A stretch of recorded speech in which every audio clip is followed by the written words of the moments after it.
Mandarin, Cantonese, Hokkien, Shanghainese, Hakka.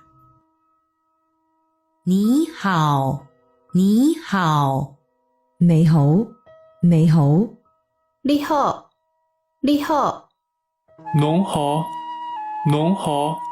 你好。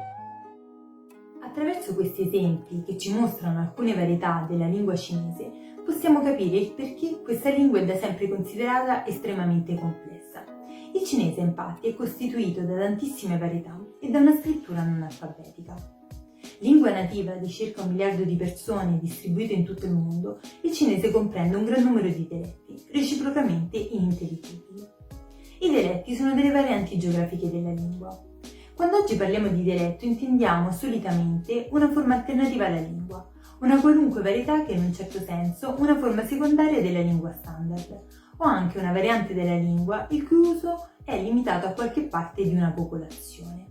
Il termine del cinese moderno per dialetto è quello di Fanyan.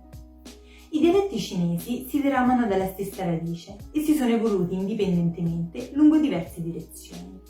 La loro distribuzione, come è conosciuta oggi, gode di una stabilità sin dall'epoca della dinastia dei Song meridionali, che va dal 1127 al 1279. Tuttavia, ci sono stati dei costanti movimenti e differenziazioni sociali. I dialetti cinesi sono di solito classificati in 7 gruppi principali, quali i dialetti mandarini o anche detti del nord, i dialetti Wu, Gan, Min, Xiang, Yue e Hakka, quest'ultimi anche detti Kejia. Questi gruppi si differenziano principalmente sulla base delle caratteristiche fonologiche, ma anche in termini di grammatica e vocabolario. Per fare un esempio pratico possiamo dire che i dialetti cinesi sono contraddistinti da un diverso numero di toni. I dialetti mandarini, ad esempio, hanno in genere 4 toni più uno neutro. I dialetti Wu, a cui appartiene lo shanghainese, ha dai 6 ai 8 toni. Questi gruppi al loro interno hanno tantissime varietà, che però sono in relazione tra loro. Di tutti i maggiori dialetti il mandarino è quello predominante ed è parlato da circa il 70% della popolazione in tutto il nord e nel sud-ovest della Cina.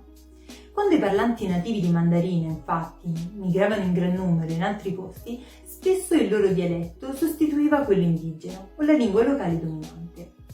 Segue al mandarino il cantonese, sebbene sia parlato in un'area più piccola. Questo appartiene ai dialetti Yue, che sono parlati principalmente nel Guangdong, nel Guangxi e nelle comunità d'oltremare da circa il 5% della popolazione. L'entusiasmo crescente verso questo dialetto è strettamente correlato allo sviluppo economico dell'area a partire dagli anni 80 del secolo scorso ed è strettamente associato ad Hong Kong, che è anche il centro economico dello sviluppo del sud della Cina. Il cantonese è considerato l'unico dialetto in grado di poter competere con il mandarino, in quanto fattori politici, economici e culturali contribuiscono a determinare la potenza di questi 2 dialetti. I dialetti Min seguono per importanza.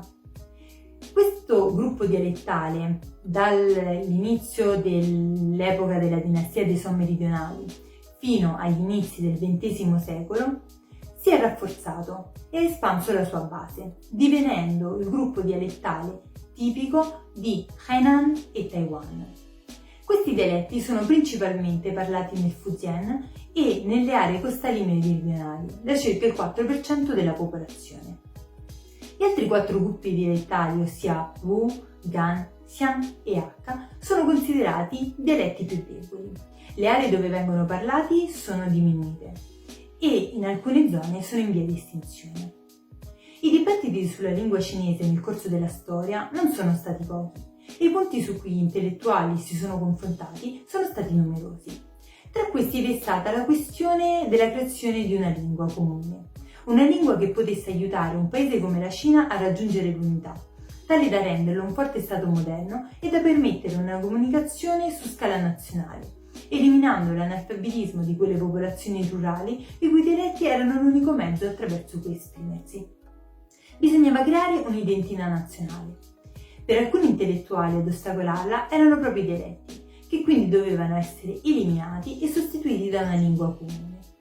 Per altri invece questi rappresentavano un mezzo per raggiungerla, mediante la strategia di esclusione attraverso l'inclusione, ossia creando una lingua che potesse assorbire gradualmente gli elementi tipici dei vari dialetti, andando questi poi pian piano a scomparire. Il 1840 segnò un punto di svolta nella storia moderna della Cina. Quando scoppiò la guerra dell'oppio, il paese subì una traumatica sconfitta. A partire dal XIX secolo, la riforma della lingua fu vista come una delle più urgenti iniziative da intraprendere. Davanti a un gran numero di dialetti reciprocamente inintellegibili, la modernizzazione della lingua cinese, insieme con la riforma di un sistema di scrittura, furono poste come due delle maggiori priorità nella modernizzazione del paese. Nonostante i numerosi dibattiti nel corso della storia, l'attenzione verso i dialetti continua a persistere. Infatti recentemente, ossia a partire dal 2015, il Ministero dell'Istruzione cinese ha avviato un progetto atto ad assicurare la tutela delle lingue proprie delle minoranze etniche e dei dialetti cinesi minacciati dal rischio di estinzione, mediante un sistema di indagine e catalogazione. 谢谢，多謝，多謝，多虾，多虾，雅雅，雅雅。